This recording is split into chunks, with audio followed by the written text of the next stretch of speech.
Virtual সভায় হঠাৎই ক্ষোভ প্রকাশ করলেন শেখ হাসিনা। মানবতাবিরোধী অপরাধের মামলায় দণ্ডিত সাবেক প্রধানমন্ত্রী শেখ হাসিনা বর্তমানে দেশের বাইরে অবস্থান করছেন। রাজনৈতিক অঙ্গনে আলোচনা রয়েছে, ভারতের আশ্রয়ে থেকেই তিনি দলীয় নেতাকর্মীদের নিয়ন্ত্রণে রাখার চেষ্টা করছেন। তবে বাস্তব চিত্র ভিন্ন বলেই মনে করছেন বিশ্লেষকেরা। নিউ ইয়র্ক ও ব্রাসেলসে অনুষ্ঠিত আওয়ামী পরিবারের ভার্চুয়াল সভাগুলিতে তাঁর আচরণেই ফুটে উঠেছে সেই সংকট।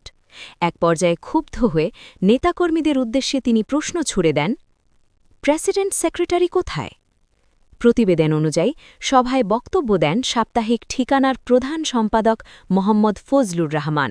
কিন্তু দলীয় নেতাদের উদাসীনতা দেখে শেখ হাসিনা প্রকাশ্যেই অসন্তোষ প্রকাশ করেন। দীর্ঘদিন ক্ষমতায় থাকা একজন নেত্রীর কাছ থেকে যে ঐক্য ও শৃঙ্খলা প্রত্যাশিত তা সভার দৃশ্যে স্পষ্ট ছিল না। যুক্তরাষ্ট্র আওয়ামী লীগের শীর্ষ নেতাদের অনুপস্থিতি এবং অংশগ্রহণকারীদের নিষ্পৃহ ভঙ্গি তার নেতৃত্বের কার্যকারিতা নিয়ে প্রশ্ন তুলেছে। সভায় ঐক্যবদ্ধ থাকার আহ্বান জানালেও অনেকের মতে এই ক্ষোভ বাস্তব নিয়ন্ত্রণ নয়, বরং ভঙ্গিমার বহিঃপ্রকাশ। কারণ উচ্চপদস্থ নেতারা কার্যত তার নির্দেশকে গুরুত্ব দিচ্ছেন না।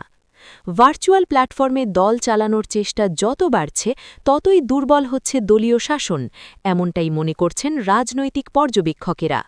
সাংস্কৃতিক পরিবেশনার মাঝেও হাসিনার হতাশা স্পষ্ট ছিল, যা দলীয় নেতৃত্বের গভীর সংকটের ইঙ্গিত দিচ্ছে।